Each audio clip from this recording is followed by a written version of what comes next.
pledge allegiance to the flag of the United States of America and to the republic for which it stands, one nation, under God, indivisible, with liberty and justice for all.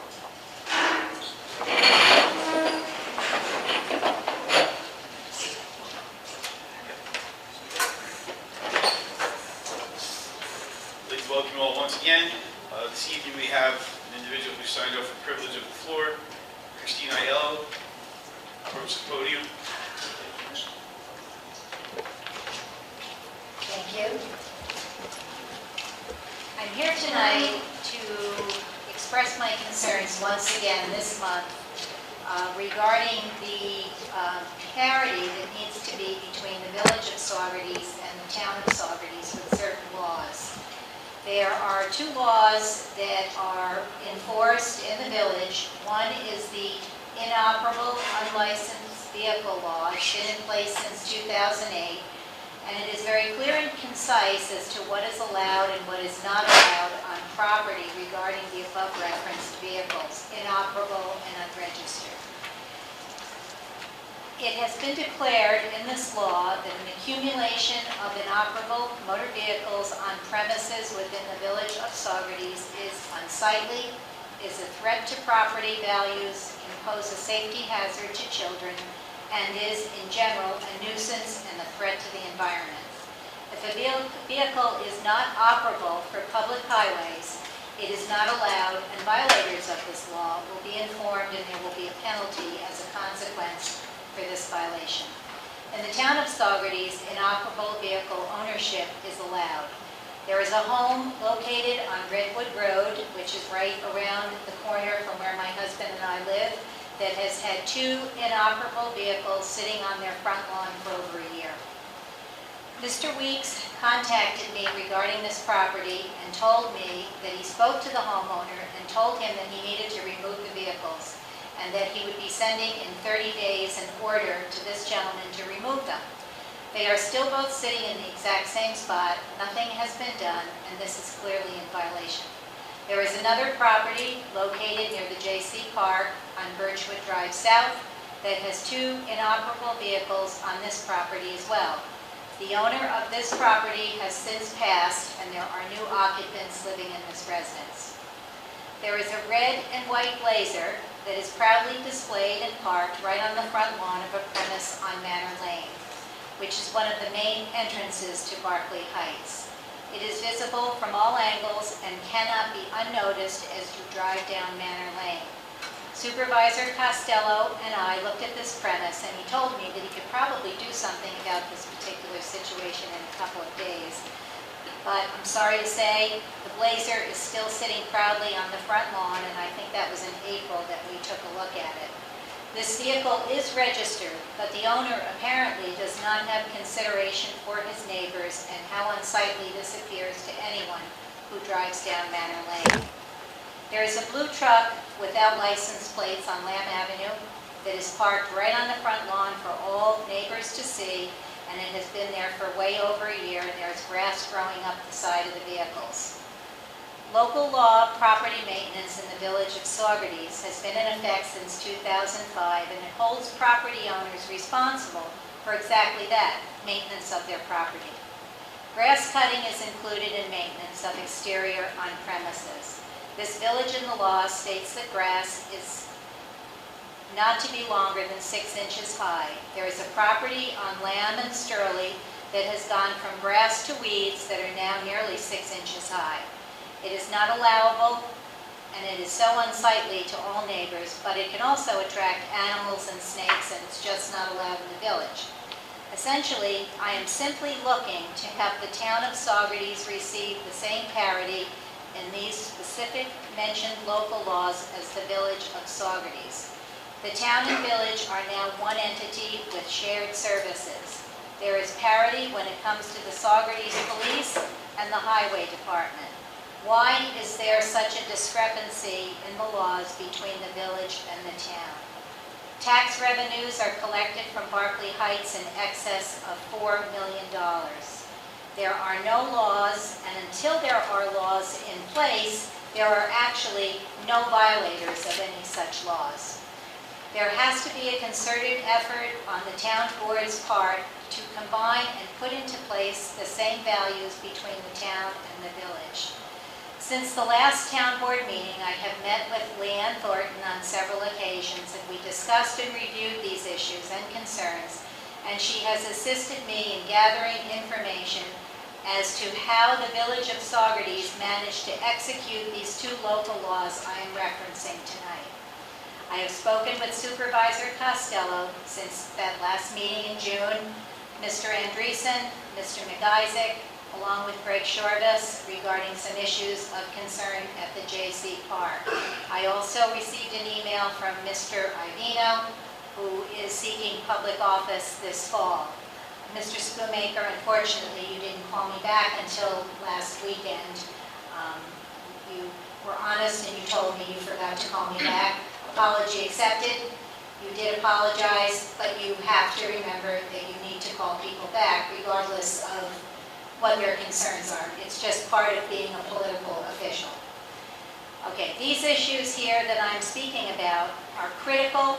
Parity and equality are necessary, and all the residents of the village and town of Saugerties deserve the same governing laws, and enforcement of these laws are necessary to maintain a clean and safe community for all residents. Now, I was not going to speak before the board tonight because we're having a family issue. Our youngest granddaughter is going to be operated on tomorrow, so my heart and my soul are not in this tonight. But I was already on the agenda. I had spoke to Terry, she put me on, and I said I'm going for it. So my feelings still hold true tonight as they did last month. I am hoping that with the help of Leanne, we can dissect these laws, we can look at them, we can review them, we can see what we can do. The village used an attorney from Albany. They did not use a local town attorney to do this resolution. They used someone from Albany. So we do know who that is, and I feel that, you know, with some intervention and some pooling of our thoughts and our concerns, we can move forward with this because it's absolutely necessary. You know, we living in the town of Saugerties, where we live in Berkeley Heights, we deserve to have the same treatment as someone who lives in the village. Not having people and families coming in there and doing what you have witnessed yourself, Greg, at many times up there. It's just totally uncalled for. So thank you very much, and that's all I have to say. Thank you. And, I want to wish you luck with your family issue. Thank you. Okay. That's it for privilege of the floor. Move on to public comment. Paul Schoenweiss.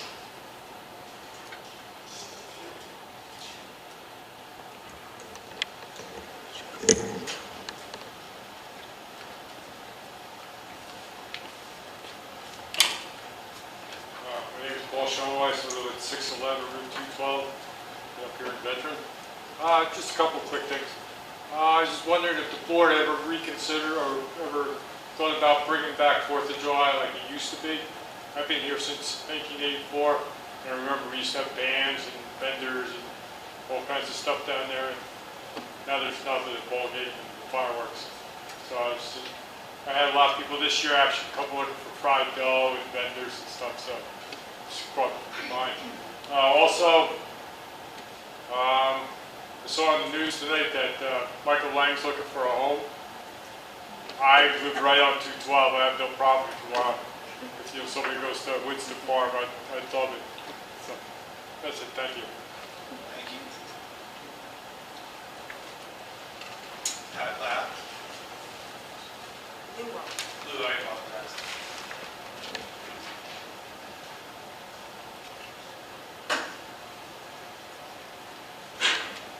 This is about outdoor wood boilers. In Move 2008, the microphone down so that there's everybody's attention. in 2008, New York State passed a law making outdoor wood boilers, OWBs, legal. It states that OWBs are legal in New York State and that the towns are required to to either ban OWBs or restrict them. The restrictions can vary from town to town, and the number of restrictions is unlimited, as long as they protect the neighbors and/or public from the dirty, sooty, poisonous, polluting wood smoke emitted from burning wood in outdoor wood boilers. Saugerties doesn't use the New York State law on outdoor wood boilers, it's required, but Saugerties uses its own law. The town of Saugerties uses Alva Weeks' law on outdoor wood boilers. Alva Weeks is the Saugerties building inspector. His law is illegal. His law says that anyone can use an outdoor wood boiler in Saugerties as long as they pay a permit fee of $75. New York State law does not require a permit fee. And the second part of his law is they have to pay a permit fee of $75, and then the outdoor wood boiler has to be at least 100 feet from the nearest neighbor's property line, which doesn't even make sense. Alva Weeks' law is illegal because he is not qualified to create or pass a New York State law. Alva Weeks is not a New York State lawmaker. He's a Saugerties building inspector. Alva Weeks' law is the opposite of the New York State law on outdoor wood boilers. His law is a polluter's dream. As long as the owner of the outdoor wood boiler pays a $75 permit fee, he can do anything, no restrictions. He can put his outdoor wood boiler next to a school, children's park, residential area, senior housing. And that's what's been going on for a long time in Saugerties. That's why the town is so polluted with wood smoke. The Saugerties government uses Alva Weeks' law on outdoor wood boilers instead of the New York State law on outdoor wood boilers because Alva Weeks' permit fee makes money for the town. The Saugerties government is greedy to the nth degree. The permit fee is illegal. New York State does not require a permit fee for using an outdoor wood boiler. The second part of Alva Weeks' law requires OWBs to be at least 100 feet from the closest neighbor's property line. This doesn't seem to make sense. The purpose of his law is to make Larry Swartz' outdoor wood boiler, which is 100 feet from my property line, legal in Saugerties. Alva Weeks was a friend of Larry Swartz' mother, Mary Ryan. He wanted to help Larry Swartz use his outdoor wood boiler to heat his house. His 100-foot law would make Larry Swartz' outdoor wood boiler legal in Saugerties, only in Saugerties. Larry Swartz' outdoor wood boiler is at 100 feet from my property line, too close. It cannot be moved further away from my property line because the land behind his outdoor wood boiler drops off and down to wetland and the Beaverkill Creek. Larry Swartz does not own enough level land to legally use an outdoor wood boiler. Also, his outdoor wood boiler is illegally too close to State Route 212. It's only 100 feet. Many times the smoke from his outdoor wood boiler crosses New York State 212. Alva Weeks' law needs to be immediately abolished. Alva Weeks needs to be replaced with a building inspector working for and hired by New York State. Larry Swartz' outdoor wood boiler has been polluting my property, my house, my hair, my clothing, my car for 11 years, and I've been complaining for 11 years. His outdoor wood boiler needs to be removed from his property immediately, like today. The new building inspector will use the New York State law on outdoor wood boilers to ban or restrict outdoor wood boilers. They need to be banned or restricted. That's New York State law. This will clean up and eliminate the wood smoke pollution in Saugerties, which has been very heavy. There have been, now this is different. There have been complaints in Saugerties of people using non-EPA approved wood stoves. Saugerties needs a law banning the use of non-EPA approved wood stove. I know someone who had to pay $1,000 to a lawyer to protect her property, and if the Saugerties government had a law that banned non-EPA wood stoves, she would have been covered. She wouldn't have had to go through everything she had to go through.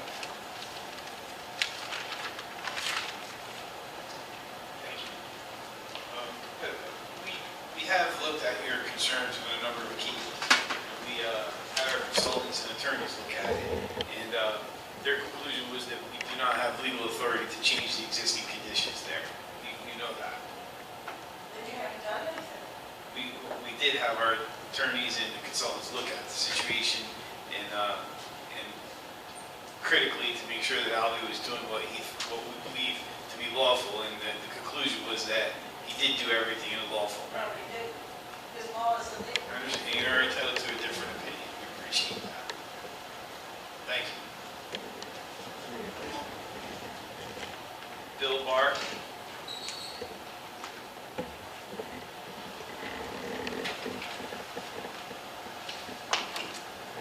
I'm Bill Barr. I live at 67 Livingston Street in the village.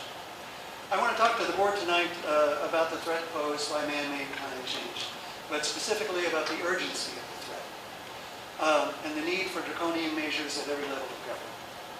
The death and destruction already caused by the global warming that we're currently experiencing, man-made warming of just 1 degree, 1.1 degrees Celsius above the 19th century levels, demonstrates that the earth is already too hot. You can see that by the intense wildfires, the floods, the rising seas, the disease, droughts, and extreme weather. You know, a couple of weeks ago, we saw 113 degree Fahrenheit weather in France. They just don't experience weather like that. That's like Sahara weather. At the same time, there was a hailstorm in Mexico that dumped an incredible 5 feet of hail in just one storm. My friend Margot McGilvery tells me she just came back from Arizona, and there's raging wildfires there. They don't even bother to report in the news because it's just the new normal. Well, I'm just citing personal experiences. A friend of mine at the same time told me that past the Mount Evans near Denver, where he lives, is closed due to snowfall in July. Yesterday, the Union of Concerned Scientists published a report in a peer-reviewed journal called the Environmental Research Communications that said hundreds of cities throughout the U.S. could see an entire month of heat, weather with heat index over 100 degrees, an entire month. This is unprecedented. Heat is also already the primary cause of mortality in weather-related accidents. The journal article went on to say in some regions currently unaccustomed to such heat, such as the upper Midwest, the Northeast, and the Northwest, the ability of the people to cope with such weather is woefully inadequate. So our house is on fire, but we're not acting like it. That's my point. You know, there's a recognized psychological phenomenon about response to disaster. If I were to say this building is on fire, the first thing you'd probably do is look for smoke or fire. The second thing you might do is look, or you would do, is look to see how everybody else is responding. And if people are responding calmly, indifferently, then we're unlikely to react ourselves. So that's what we're fighting here. We've got to start acknowledging and acting like we're in a climate emergency.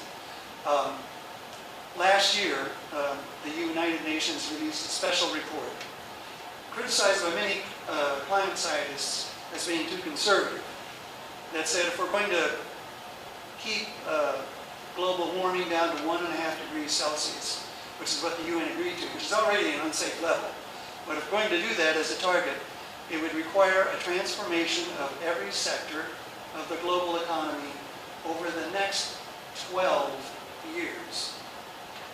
12 years. That makes any plans such as that just promulgated by our governor, which has goals of what we're going to do by 2050, again, woefully inadequate. So you may ask, well, is it too late to do anything by climate change? And the answer is no. Going back to this report, it said extreme heat is one of the climate change impacts most responsive to emission reductions, making it possible to limit how extreme our hotter future becomes for today's children. We can rapidly reduce global warming emissions and help communities prepare for the extreme temperatures that are unfortunately unavoidable. Now, the United States of America, which has contributed disproportionately to the ecological crisis we now face, has repeatedly obstructed efforts to transition to a sustainable climate. Valuable time has been lost. Maybe if we had started moving back when Al Gore released his movie, An Inconvenient Truth, incremental change would have been sufficient.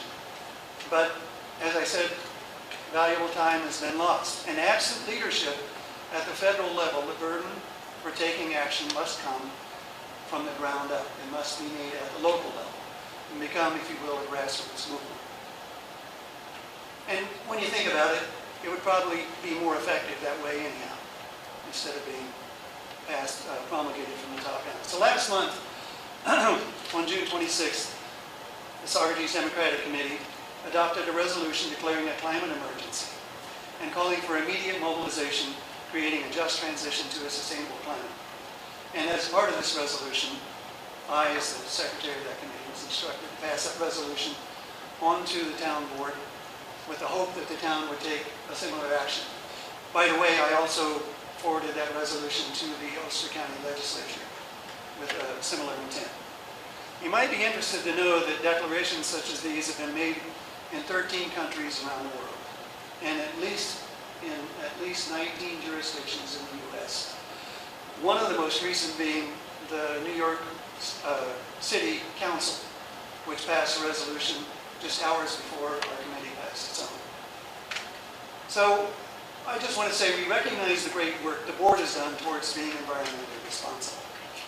We've done a lot, and the resolution recognizes that in citing such actions as community choice aggregations, which I believe we were talking about earlier today, and the use of solar power and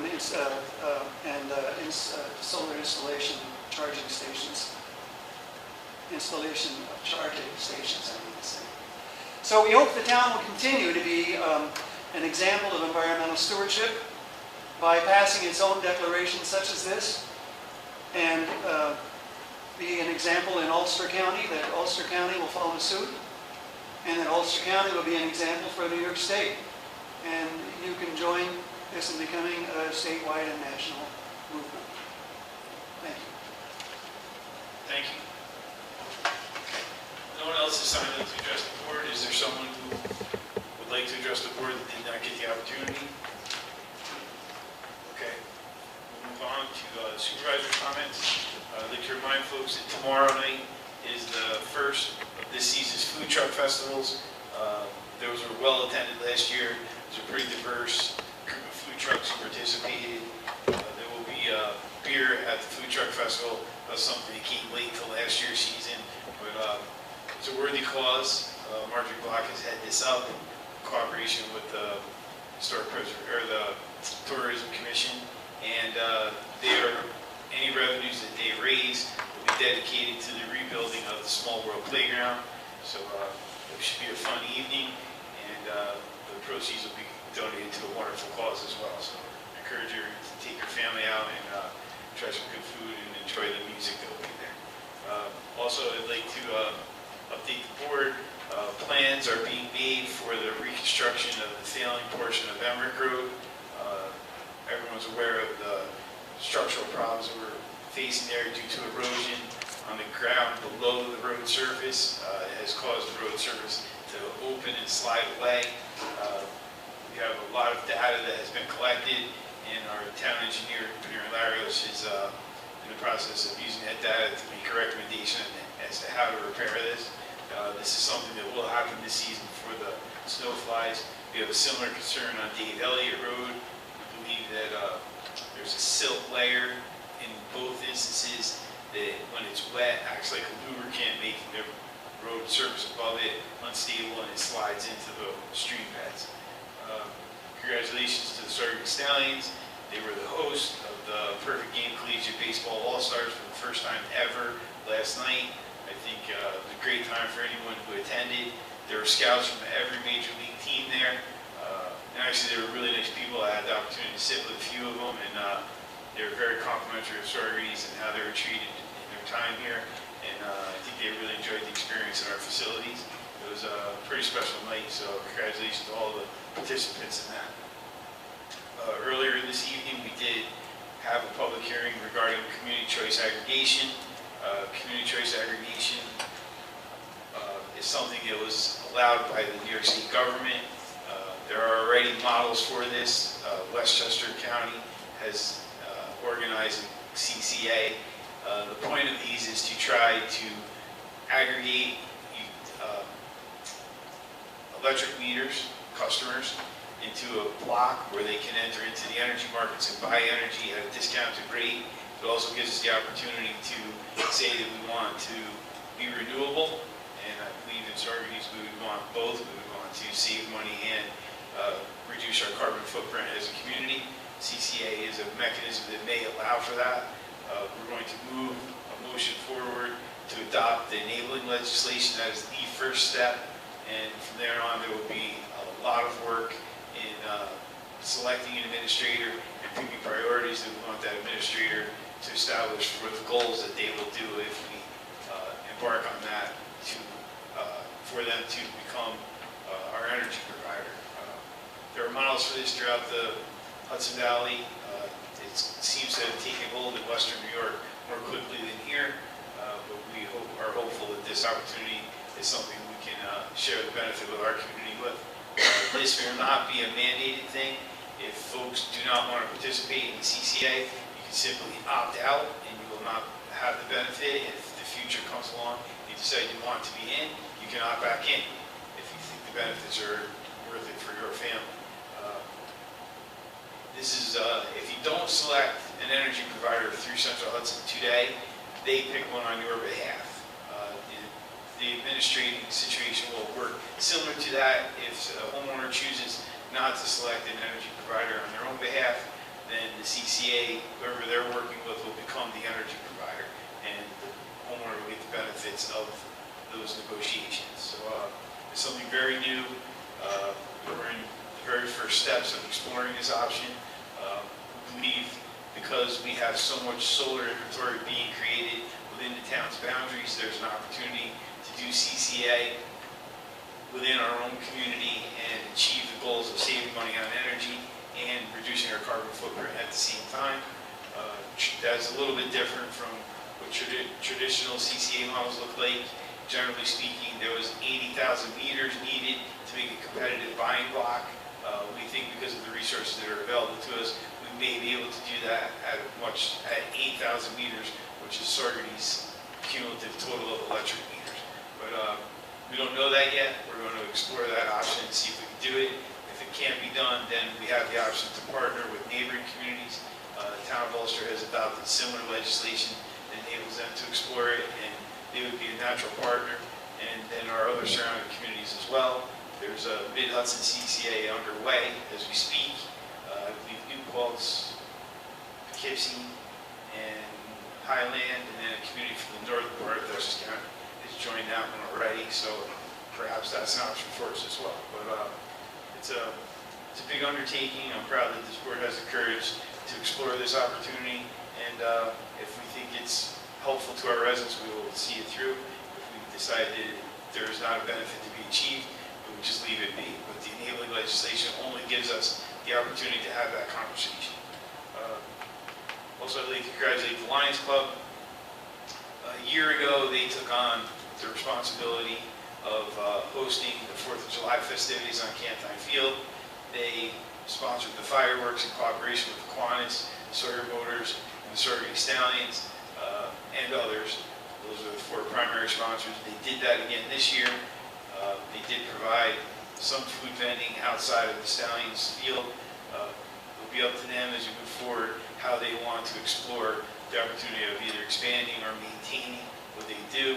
But we deserve to recognize them, because if they did not step forward, we may not have had fireworks display. But they contracted with the fireworks provider, and they raised the money to make that endeavor possible. So Al Carney was the president. He had the vision to do that and made it happen, and my compliments to him.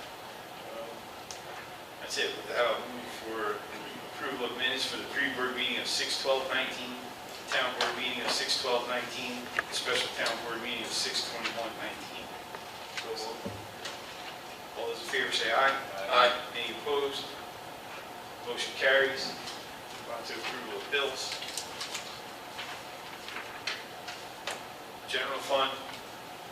$294,840.96. General outside village, $24,547.12. Highway, $79,563.77. Capital projects, $9,794.80. Ambulance district, $126,264.16. Lighting districts, $9,311.40. Sewer operations and maintenance, $127,897.55. Water operations and maintenance, $206,412.10. Central Hudson, $34,395.84, for a total of $913,027.70. Is there a second? Second. Discussion? All those in favor say aye. Aye. Any opposed? I should mention discussion. For normal observers of our meetings, that's a large number. There are 2 drivers to that. We are on a summer schedule where we only meet once per month, and the payments to Diaz were doubled because of the meeting schedule, and we did the payments to the village for the water that we consumed in the Glasgow, Malden, Kings Highway, on all those water districts combined, and costs for the sewers for the Broadway Heights Sewer District, which is treated in the village. Department head reports, Mr. Schneider. Is the only one? So, talking about smart climate communities, I just want to let everybody know that on June 6th, the town board had previously approved that the chief get a new police car. And being smart climate, we went with a 2019 Fusion Hybrid plug-in. Now, what's unique about this car, it does have a 14-gallon gas tank. So on June 6th, when I picked the car up from Romeo Ford on 28, they filled the tank up with gas for me. Well, I'm here tonight to tell you that I've traveled 1,190 miles since June 6th, and I have a half a tank of that original fill-up still left in the car. So, it appears it's paying off. I can tell you that prior to having this car, I had a Dodge Charger, and I was fueling that twice a week. So I'll give you, and what's really nice about doing this in June is I'm going to be able to give you an analysis at the end of the year, the first 6 months of just my gas consumption alone, and then what it looks like for the second half of the year, so we went to the vehicle. So right now, if I got to tell you, if I don't get stuck in the snow with it, because it's front-wheel drive, hopefully I don't get stuck in the snow, it's going to be a grand slam. I think the difference between getting that vehicle and a gas guzzler was $3,000, and it's a full police package. So I just wanted to report. I'm very happy about that. I wanted to report that. Department heads and town employees would have received this flyer today. I don't know if it looks familiar to you if you opened up your emails. One of the things that we're doing is a paradigm shift in the police department with officer wellness. And part of that is addressing our physical fitness. And the Advanced Cardiovascular Diagnostics of New York has offered an opportunity to come here and to screen our police officers. And in talking to Dr. Perry Frankel, he's now offered that opportunity to the entire town, all the town and village employees. So August 22nd and 23rd, town and village employees, department heads, their spouses and family members, online, you can schedule an appointment. The flyer has all the information how to schedule the appointment. But they're going to check for your possibility of having a stroke, of our police officers possibly having a heart attack. And we just recently had one officer that got screened at a different location by this group and found out that he is suffering from a medical situation that needs to be addressed. And I think this is really important for our taxpayers that we take these preventative measures. So I wanted to explain to the town, why we're doing a paradigm shift here with the wellness program for police officers. It's something we haven't done before in the past. It's something that a lot of police agencies don't do, but are just starting to do, because we're starting to realize that if we don't take care of our cops and they end up having a heart attack while working, they go on something called 207C. And that means they're out with a disability, and it can cost the municipality a lot of money, because we're paying for a body that's not in the uniform working, and we're still yet paying that police officer under this 207C. So I think this is kind of a really good thing for the town, and especially for our police department. So I just wanted to kind of mention that publicly. I have our May and June reports for you. I'm not going to bore you with all the statistics on that. I'll just give that to our town clerk. for filing. I just want to thank everybody that participated in the 4th of July parade, the fireworks afterwards, all the patrons that came out for the Sawyer Car Show. We had a great start to July, and I want to continue that. We've got some really good events coming up here at Cantine in August that we'll be participating with. So make sure you're checking the local papers, because there's a lot of fun things that are going on. And I don't know where that gentleman went. I guess he left. I agree with him. I think we need to have more food items like that at our 4th of July festivities, because we had a lot of people here, and I know they're always looking to eat. And it's kind of nice to see the way it used to be from what I hear. I never experienced that personally myself. Sounds like it was kind of cool. Maybe the police department can help out with that in the future and see if we can bring a little bit more to our 4th of July festivities. Let's see here. I think other than that, that's pretty much all I have for you right now. Thank you. Thank you. Board committee reports, Mr. Reece. Thank you. I just want to mention that Paul Schoenweiss out there, I didn't tell him to say that about the Woodstock concert, but I would have been in support of it if he ever did take an approach to the town. So thank you, Paul. The Historic Preservation Commission didn't have a meeting this week. However, the Cosman Church in Old Kings Highway is a 300-year-old church, and the pastor, James Mackerel, happens to be the son of former councilman Tom Mackerel, which I didn't know. I met him at the Kierstead Barn last week. So there'll be an open house and a historical reenactors to celebrate the 300-year-old church as it existed, and it's from 11 a.m. to 4 p.m. October 5th, public as well. Saturday, June 22nd, the Mount Marion Fire Department played host to the memorial unveiling for Captain Jack Rose and 2 other fallen firefighters in the line of duty. It was a very touching ceremony to all who participated. The tourism, I think I'll have Councilman Schoonmaker add to this, but as the chief just mentioned, the first of the 3 food truck festivals will be tomorrow. And what time does that start? 6 o'clock? I know last year it had started at 4. It's a pretty long night. Okay. And again, the car show, I believe, was 14,000 visitors, was the record I had heard from Bob Circusano, and it was wonderful. The weather held out. It was comfortable. It wasn't too hot. The artist tour will be August 10th and 11th. Tributopia, which I think the chief was alluding to, is that they tribute bands performing at Cantine Field. That'll be August 10th. Farmers Market every Saturday from 10 to 2. Good place to meet people, good food, good music. It's a wonderful place for local farmers to bring their wares.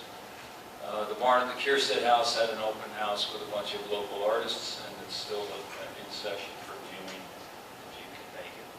Hope Rocks will be the weekend of August 16th, 17th, and 18th. You can contact Hope Rocks website for more information. What started out with a mention of a kind of a casual mention by legislator Joe Maloney on having a concert to raise funds for the Saugerties animal shelter basically turned into a reality when Mike Gavino, who's sitting here tonight, contacted Opus 40, and we've secured a date for August 11th from 3 to 7 p.m. to host a fundraiser there. There'll also be a motorcycle run that will begin at Cantine Field at 12 noon at the large pavilion parking lot and wind up at Opus 40. And Damian Ferraro has volunteered to help with a 5K race to support the shelter as well. I don't know if that's been confirmed or not. The harvest dinners, which I'm sure Councilwoman Thornton would have elaborated on, but she's not here tonight, will be formalizing and scheduled for September. So they'll be asking various homeowners to participate. We've been asked and we volunteered that we would. Habitat for Humanity moving to the inside finishes of the first building of the 3 homes that they're constructing in Glasgow. If you want more information on that, Jason Welch through the Ulster County Habitat for Humanity website. Any skill level is welcome. It's a wonderful program. Diaz Ambulance will have their annual fundraiser sponsored by the tireless Bob Circusano and Ward Backus at Bella Luna, featuring the Michael Dell Orchestra August 17th. Tickets are $75 a piece. I don't know if I'm allowed to say this, but I have them here tonight for sale if anybody's interested in purchasing. And all proceeds, of course, go to that good cause for their equipment. Diaz Ambulance is a wonderful group and is always struggling. Planning Board approved the Anthony Montana Heavy Equipment Project for Route 32 North, just near the southbound entrance, and there's some minor lot line revisions. The Zoning Board, as Patty Kelly is one of the members here this evening, entertained a cell tower proposal in Mount Marion. They're still waiting some information on that. Kingston American Legion will host an open house for their 100th anniversary on West O'Reilly Street this Saturday, the 20th. I'm only mentioning that because it's 100 years of the American Legion, which of course the war ended in 1918 and the Legion began in 1919 throughout the country, different dates, but the Saugerties American Legion is going to be hosting several events for the 100th anniversary, with a parade in October and some other activities. August 9th, there's something going on at Cantine Field with the American Legion. I'm not certain what it is, but if you're interested, you can certainly contact them.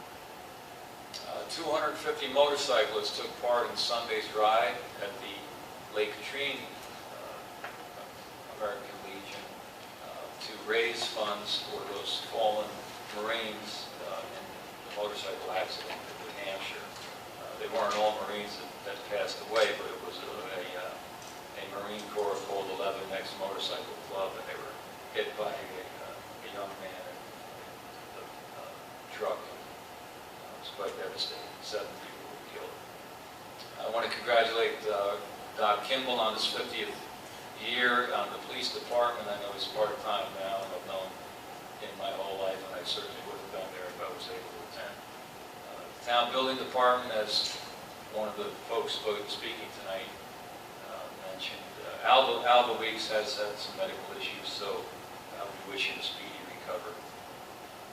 The water and sewer department are busy fielding inquiries into the water rate hikes that were necessary to keep up with the town's obligation to provide water and facility maintenance to all the district users. Michelle Haynes, the secretary there, has done a good job trying to explain to users in the district why rates have risen and why we have gone to quarterly billing.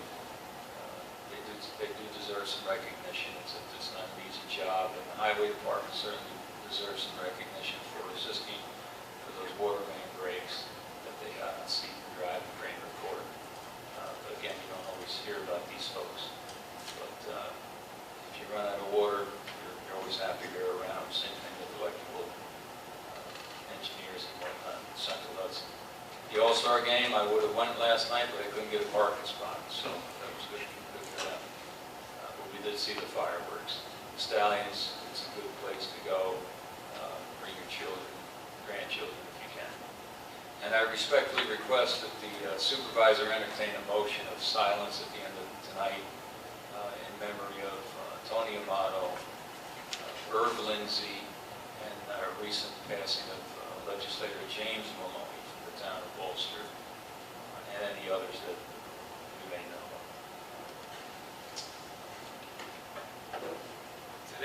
And you did mention Emery Road. I was just going to ask about that. So, okay, that's it. Thank you. Okay. Mrs. Thurman is unable to attend. She's absent. She left me a little note of some of the things she would like to recognize. The CPC, the Town Village Update Committee, had a meeting on July 22nd at 6:30. They're working on proposals for our updates to our comprehensive plan, which will be the template for zoning changes in the near future. The town was also recognized, the town village comprehensive plan was also recognized by the state senator, Sue Serino, in recognition of being honored by the Hudson River Valley Communities Council and Greenway Conservancy with with gratitude for commitment to preserving the scenic, natural, historic, recreational resources in the Hudson Valley. So this was issued on June 12th. It's pretty nice, and it's nice to see some of that hard work recognized. Boys and Girls Club Golf Tournament is Saturday, August 3rd at Rick Van Winkle Golf Course. People who are interested, there's a lot of information online, and you should sign up for that early. The library had a very successful street fair in June, sponsored by the Friends of the Library, and that went really well. They had a nice day. Diaz and the police department were part of that, and they gave out helmets and other things and offered guidance to residents with car seats and some other things, so that was really nicely done. At the most recent library meeting, the library adopted a patron complaint policy, and they approved permeable pavement upgrades to replace the loose stone around both sides of the brick wall. And the library, this is very noteworthy, for the first time ever, is participating in a summer lunch program. Families who are eligible for the school lunch program can sign up at the library and get a lunch program for their family during the summer months when school is closed. So they're an unusual conduit for that to happen, but compliments to them for having the foresight to think about that. August 7th, petitions for library board seats. They have an election coming up, will be due, and on August 8th, the public hearing for the library budget is pending. This week, TV23 welcomed its newest member, Christine Disborn. New programs are on the website, Facebook, and online. So, a little quicker than Leanne usually is, but I think I covered all her highlights. Mr. Kaiser? Yes, I attended the Climate Advisory Commission meeting on June 20th. The highlight is that our CSC, Climate Smart Communities certification, has been submitted. We're very hopeful of being approved. We have many extra points, so I'm not banking on it, but it's looking good. And thanks to everybody on the commission for helping. There were grants. We were going to submit grants for a number of aspects of the ice arena. We were going to submit a grant for the chiller. However, the price of the chiller went up, and we are in a very limited budget, so we decided not to submit a grant for the chiller this year. We will be submitting a grant for ceiling insulation. I also attended the County Climate Smart Communities Subcommittee meeting on 6/24. The Bring Your Own Bag Act went into effect a couple of days ago. I actually went into a store today. I had 2 bags in my car. I went to the store. I forgot both of them. I said, wait a minute. I ran out, I got my bag, and I went back, and I used it. And the only other I'm going to mention is that there is a solar career day planned for children or students coming out of college, but also anyone who wants to get into the solar community climate smart jobs. So that will be August 8th at the Point of Praise in Kingston. That's all I have. Okay, thank you. Mr. Schooinger? So as Paul mentioned, the Historic Preservation Commission did not meet today. The Food Truck Festival tomorrow has already been mentioned, but the musician is going to be Jules Taylor, who is a local musician. So definitely get out to check that out. Paul, did you mention about the details of the Opus 40 fundraiser, like the date, time, and all that? I don't remember if you did. Okay, all right. So it's going to be August 11th. Yeah, August 11th from 3 to 7 p.m. and that motorcycle ride is going to be kicking off at 12:30. And they have 3 bands playing. The first one will be I Gotta Rock. The second one will be Test Pilot Charlie, and the third one will be the Paul Loop Band. And they're going to have food trucks there, and tickets are $10. And then also animal shelter related, they are going to be having a Kittens and Cones event on August 2nd with Alleyway Ice Cream. So that's going to go from 5 p.m. to 10 p.m. And that just sounds like a home run. You get good ice cream and get to play with kittens. Can't go wrong with that one. So definitely get out to check that out. And so I think it was this past weekend, the roof was finished being replaced. I'd like to thank all the volunteers who have gotten out to help finish with that. And I believe Paul had mentioned to me that the shingles will be put on and finished this weekend. So that'll be nice to have that all finalized. And in terms for shout out Saugerties, if I hadn't mentioned already, a big flagship event that they're going to be having this October is going to be a concert on a barge down off Tina Travis Park. That had been approved by the village recently, so keep your ears and eyes open for new details on that event. I think that's going to be pretty fun and a very unique attraction that will hopefully bring a lot of people out for a shout out into Saugerties. And that's all I have. Great. Move on to motions and resolutions. Mr. Kaiser. I'd like to make a motion to approve Frank X. Schmaus of Switch on Electric, P.O. Box 87, 489 State Route 52, Woodburn, New York, 12788, for the town-approved third-party electrical inspector list. Second. Discussion. Mr. Kaiser. Yes. Mr. Schoonmaker. Yes. Mr. Andreessen. Yes. I vote yes. I'd like to make a motion to accept the resignation of Aaron Buck from the secretary position for the Historic Preservation Commission, effective June 17th, 2019. Second. Discussion. Mr. Kaiser. Yes. Mr. Schoonmaker. Yes. Mr. Andreessen. Yes. I vote yes. Motion to approve hiring Jeremy Russell as the secretary for the Historic Preservation Commission at a pay rate of $15 per hour, effective 7/18/19. Second. Discussion. Mr. Andreessen. Yes. Mr. Kaiser. Yes. Mr. Schoonmaker. Yes. I vote yes. I'd like to make a motion to approve moving part-time officer James Credo to a reserve officer. Second. Discussion. Anything, Chief? This is just, if you're wondering what's going on, this is basically a strategy to save the town some money. Officer Secreto is he's required to do some training over the next 6 months that would severely impact our budget. He has agreed to move into a reserve position. Therefore, there will be no financial compensation for the time that he spends updating and renewing his certification. And then once he recertifies, then we'll move him back into a part-time position. That would be the request at the end of that. Okay, thank you. Mr. Andreessen? Yes. Mr. Kaiser? Yes. Mr. Schoonmaker? Yes. I vote yes.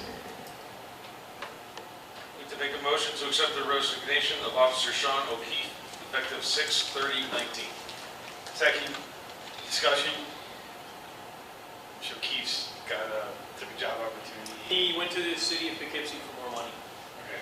I have a concern that we seem to have a lot of resignations in the last couple of years, and I think the board should be concerned with that, whatever the reasons may be. I think as a board we should look into that. Yeah, I think you're going to find that we do exit interviews, and it comes down to finances, quite honestly. They're all, these guys are leaving to go to departments that are paying more money. We're trying to attract candidates from agencies that don't pay as well as we do, just because we're kind of in the middle. And so, we're 4 full-time positions right now vacant that we need to fill. Well, we've had a lot of people exiting, it seems. Well, you had, it seems like a lot, but you had 3 that retired out of that 4. So it's, but I think if the town's concerned about what the crux of the issue is, it comes down to really what we're paying our officers compared to what everybody else is paying their officers. But we're also paying a lot of training of these officers that do. I agree, yeah. I mean, that's the problem. We don't want to become the training ground for all the other agencies in the state. I agree 100% with you. So we may have to take a look at, the next time when the union negotiates with the town about salary increases. Well, I don't think I've been in a lot of jobs and not everything's related to salary. Climate has something to do with everything. So I think as a board we should look further into that. Any further discussion? Mr. Andreessen? Yes. Mr. Kaiser? Yes. Mr. Schoonmaker? Yes. I vote yes. I'd like to make a motion to accept the resignation of Police Dispatcher Devin Boyce, effective 6/12/19. Second. Discussion? Mr. Andreessen? Yes. Mr. Kaiser? Yes. Mr. Schoonmaker? Yes. I vote yes. Motion to set 2 public hearings of 7/30/19 at 6 p.m. and 8/14/19 at 6 p.m. regarding the zoning law amendment and the ZBA escrow account. Second, discussion. This is an important thing that we're considering. Applicants before the planning board, when they do that, if it generates fees that, for review that is above and beyond, they are required to establish an escrow account. The review done by the engineer or whatever consultant is relevant is captured in those fees, and the residents of our community are not impacted by that review. The Zoning Board of Appeals does not have that mechanism, so applicants before the Zoning Board of Appeals, no matter how complicated the review is, we, the residents of our community, bear the cost of those consultants and those fees. So hopefully we'll go through this public hearing process, and the outcome of that will be that we establish an escrow rule for the Zoning Board of Appeals when there are complex reviews like we have seen in some occasions this year and in the very near past. There will be money set aside in escrow that can be depleted to offset the cost of those reviews on behalf of our residents. Any further discussion? Mr. Andreessen? Yes. Mr. Kaiser? Yes. Mr. Schoonmaker? Yes. I vote yes. I'd like to make a motion to approve a mass gathering permit for Seasonal Delicious Foods Caribbean Carnival for 8/11/19 from 11 a.m. to 6 p.m. at Small World Avenue, Canton's Veterans Memorial Complex, pending signatures. Second? Discussion. For anyone who attended last year, this was a really fun event. It was very family oriented, a really diverse group of attendees and things to enjoy, food and the events that were scheduled for the day. I encourage people to come out. We're moving it from the parking lot here to the area by the ice rink. It will be much more capable of handling the crowd that we're hopefully going to experience, and the infrastructure there is more robust to handle the crowd as well. So once again, it's a nice summer event, a great way to spend some time with the family, so I encourage you to come out. Costumes are welcome. Costumes are welcome. Mr. Andreessen? Yes. Mr. Kaiser? Yes. Mr. Schoonmaker? Yes. I vote yes. I'd like to make a motion to approve amendment number 1 to contract number 2018-000434 DWI Crackdown Enforcement 8 Agreement as on file. Second, discussion. Chief, There was, DWI crackdown is different than the regular stop DWI funding that we receive yearly. This is in addition to it, and we were approached by Ulster County Stop DWI advising us that they had some additional funding. We were identified as an agency that was productive in the area of DWI drug enforcement, and asked if we wanted additional funding, which of course, anytime we can get additional funding, we took that. And that's what the result of this contract amendment is about. thank you.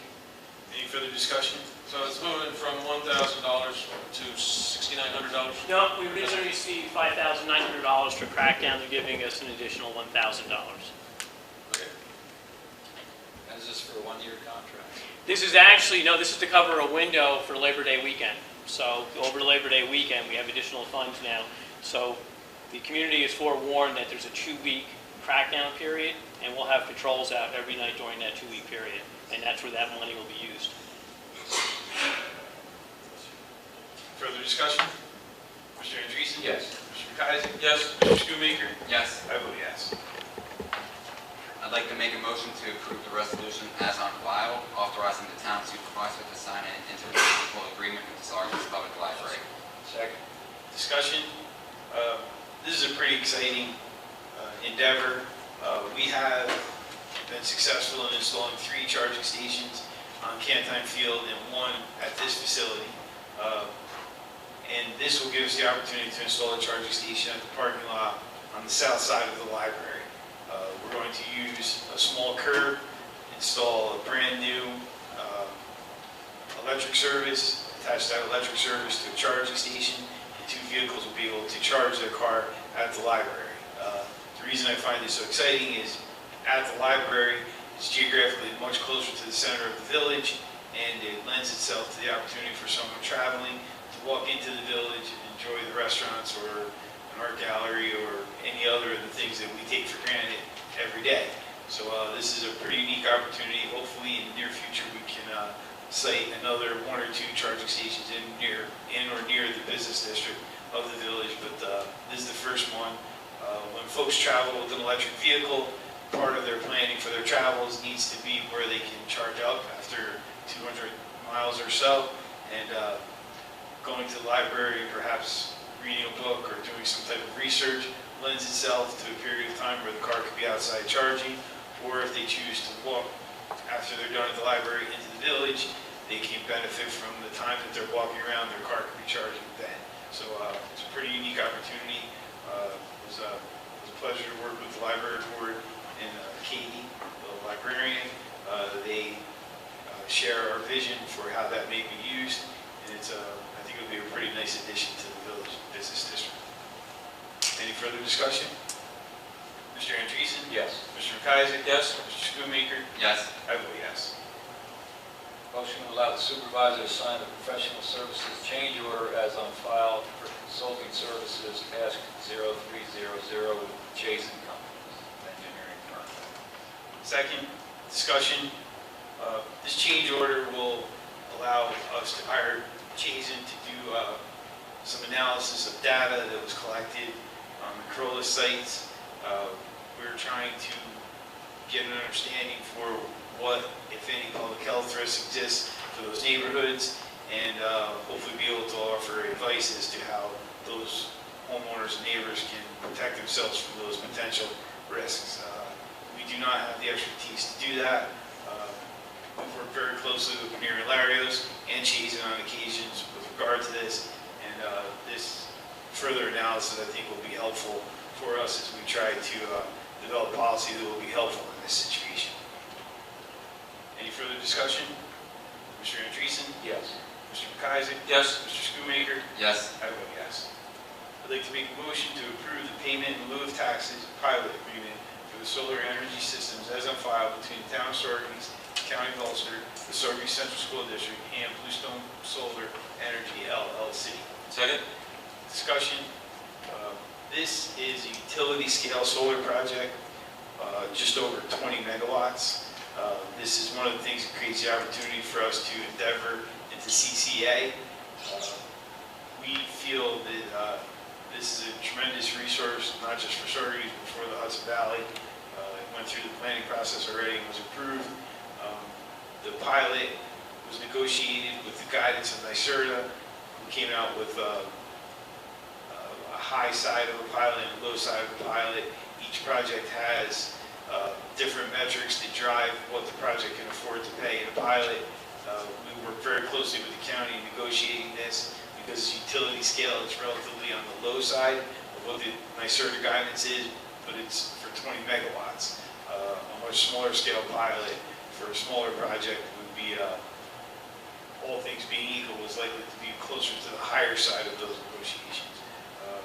We will be getting 17.5% of this, as will the county, and the school will get the balance of it. Any further discussion? Well, and some might question, why do we even do a pilot? For solar projects, New York State has mandated that you can do a pilot or you can get no taxes. Correct. Yeah. And that is to foster solar projects to be built. So we're doing the best we can at obtaining taxes. Okay. And they have the breakdown in the resolution with, Yep, people, this will be in the town clerk's office. If someone would like to review it closely, they're welcome to do so. All right, Mr. Andreessen? Yes. Mr. McIsaac? Yes. Mr. Schoonmaker? Yes. I vote yes. I'd like to make a motion to approve the resolution as on file appointing a fair housing officer. Second, discussion. We do not have this person right now. Upon passage of this motion, we will make Alice Mumford the fair housing officer. She's our HUD officer. She's very familiar with the standards for what fair housing represents. There will be some outreach done in helping to educate landlords in our community as to what fair housing looks like and make sure that they don't get themselves into a situation where they're being discriminatory in any way. This position could function as a mediator, and it also brings us into compliance with some standards set forth by the Community Development Block Grants. Any further discussion? Mr. Andreessen? Yes. Mr. McIsaac? Yes. Mr. Schoonmaker? Yes. I vote yes. Motion to approve the resolution as on file authorizing the town supervisor to grant a non-exclusive easement over town property located at section block and lot 18.10 to 5.110, which is in the hamlet of Mount. Second discussion.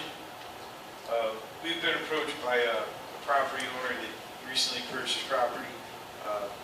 They have access to this property slightly south of where this easement is proposed. There's a steep grade there. They have agreed to bear all the costs of the improvement. They would like to move their driveway to where this easement is proposed. There's a much more natural grade there. They can enter onto their property in a much more natural way. They're hoping to build a home on this property.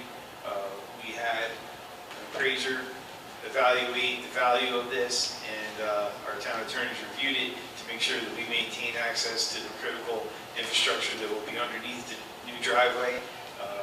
That appraisal price was set by them, and we think this is a fair compromise, and we are happy to help the new property owner. Any further discussion? Mr. Andreessen? Yes. Mr. Kaiser? Yes. Mr. Schoonmaker? Yes. I vote yes.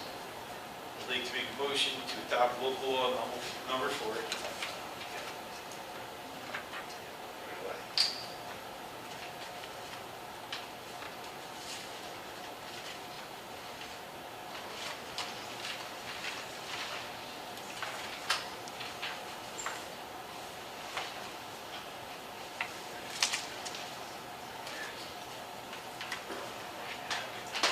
Thank you.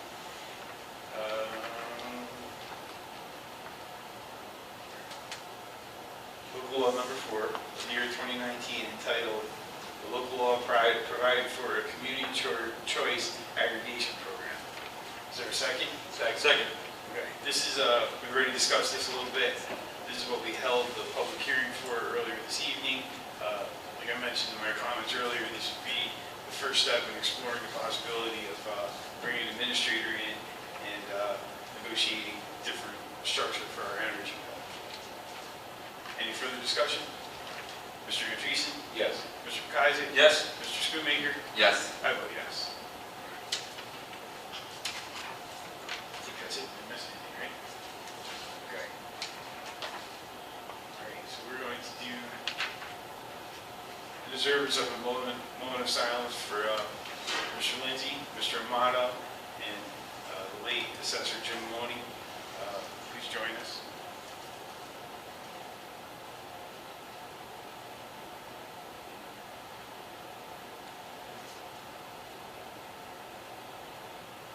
Thank you.